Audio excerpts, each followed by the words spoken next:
আসসালামু আলাইকুম রহমতুল্লাহ। উপস্থাপন করছি জুলাই আগস্ট গণ অভ্যুত্থান নিয়ে। জুলাই আগস্ট গণ অভ্যুত্থানের 2 বছর পূর্তি উপলক্ষে একটি প্রবন্ধ। তো চলুন শুরু করা যাক। দেখতে দেখতে 2 বছর পার হয়ে গেল। বলছি গণ অভ্যুত্থানের কথা। এর বছর পূর্তি 5ই আগস্ট। 2024 সালের 5ই আগস্ট অভ্যুত্থানে স্বৈরাচার আওয়ামী শাসনের পতনের পর দেশের মানুষ হাঁপ ছেড়ে যেন বাঁচে।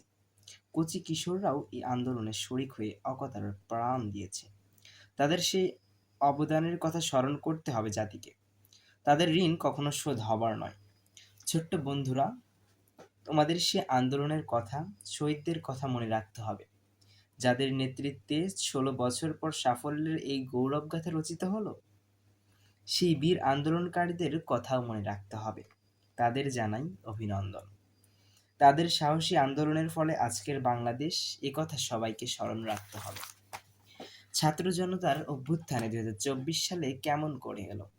সরকারি চাকরিতে প্রবেশের জন্য 56% কোটা আর 44% মেধাবীদের জন্য বরাদ্দ ছিল বাংলাদেশে। 2018 সালে ছাত্ররা কোটা সংস্কারের দাবিতে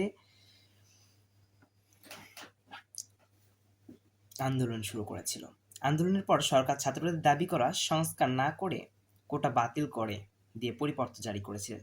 ওই পরিপত্রের মাধ্যমে সরকার চাকরিতে নবম গ্রেড পরিবর্তন অর্থাৎ প্রথম শ্রেণী এবং দশম থেকে 13তম গ্রেডের পরিবর্তন অর্থাৎ দ্বিতীয় শ্রেণী পদে নিয়োগের ক্ষেত্রে বিদ্যমান সকল কোটা বাতিল করা হয়েছিল।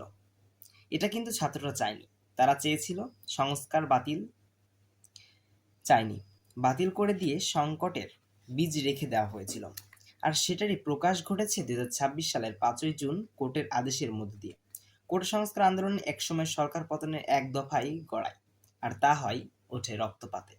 এত রক্তপাত নিকট হইতে দেখেনি বাংলাদেশ। গণতান্ত্রিকভাবে নির্বাচিত একটি দেশের সরকার, ক্ষমতাসীন দল স্বৈরাচারী হয়ে উঠতে পারে, যেমনটা ঘটেছিল জার্মানিতে নাৎসিদের বেলায়।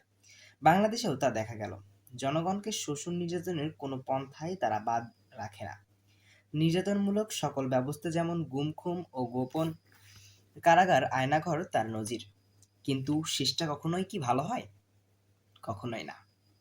ছাত্র জনতার অভ্যুত্থান বা জুলাই বিপ্লব, কোটা সংস্কার আন্দোলন 2024 এই অসহযোগ্য আন্দোলনের রূপ নেয়।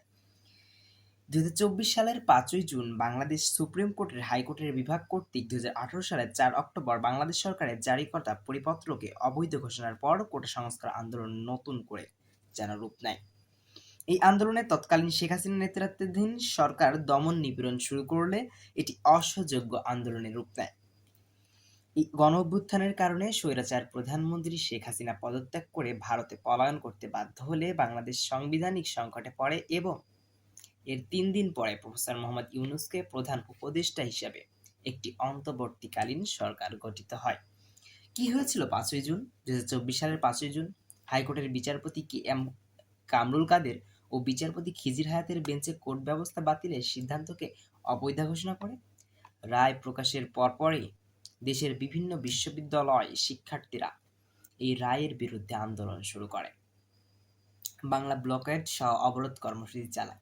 এ সময় আন্দোলন দমাতে পুলিশের অতিরিক্ত শক্তি প্রয়োগের ফলে সংঘর্ষ ঘটে এবং রংপুরে আবু সাইদ নামে একজন ভার্সিটি শিক্ষার্থী নিহত হয়। এই ঘটনাটি আন্দোলনকে যেন আরও জোরালো করে এবং দেশ জুড়ে উত্তেজনা বৃদ্ধি পায়। এরপর ঢাকা সহ সারা দেশে এই আন্দোলনটি অসহযোগ্য আন্দোলনের রূপ নেয়। পরবর্তীতে 10 জুলাই আপিল বিভাগ রাষ্ট্রপক্ষ ও 2 শিক্ষার্থীর করা আবেদনের প্রেক্ষিতে হাইকোর্টের রায়ের ওপর 4 সপ্তাহ স্থিতাবস্থা জারির আদেশের পাশাপাশি কিছু পর্যবেক্ষণ ও নির্দেশনা জারি করে। এদিন 7ই আগস্ট পরবর্তী শুনানির জন্য নির্ধারণ করা হয়। 14 জুলাই হাইকোর্টের পূর্ণাঙ্গ রায় প্রকাশিত হলে রাষ্ট্রপক্ষ 2 শিক্ষার্থীর পক্ষ থেকে লিভ টু আপিল দায়ের করা হয়। 18 জুলাই অ্যাটর্নি জেনারেলের আবেদনের ভিত্তিতে সুপ্রিম কোর্টের আপিল বিভাগের চেম্বার কোর্টে বিচারপতি মামলার শুনানি তারিখ 21 জুলাই রোববার নির্ধারণ করেন। এই তো ধীরে ধীরে এই কোটা সংস্কার আন্দোলনটি রূপ নিতে থাকে এক দফা আন্দোলনে। 3 আগস্ট ঘোষণা হয় স্বৈরাচার পতনের দাবি, অর্থাৎ এক দফা দাবিদার ছাত্র জনতা করে। এই ছাত্র জনতার এক দফা দাবির মুখেই যেন পলায়ন করতে বাধ্য হয় স্বৈরাচার সরকার। এভাবেই চলে দীর্ঘ কোটা নিয়ে 2018 থেকে শুরু করে 2024-এর 5ই আগস্ট পর্যন্ত। সুতরাং বাঙালির এই ক্রান্তির অগ্নি বলা যায় 1952 পরিক্রমা, 24 আমাদের চেতনা। ধন্যবাদ কিশোর কণ্ঠকে এত সুন্দর একটি আয়োজন করার জন্য। সর্বোপরি জুলাই বর্ষপূর্তি উপলক্ষে অর্থাৎ দ্বিতীয় বর্ষপূর্তি উপলক্ষে কিশোর কণ্ঠের এই ভিডিও প্রতিযোগিতাকে অসংখ্য ধন্যবাদ জ্ঞাপন করছি। আমি মোহাম্মদ ইমন হাসান। ধন্যবাদ সবাইকে।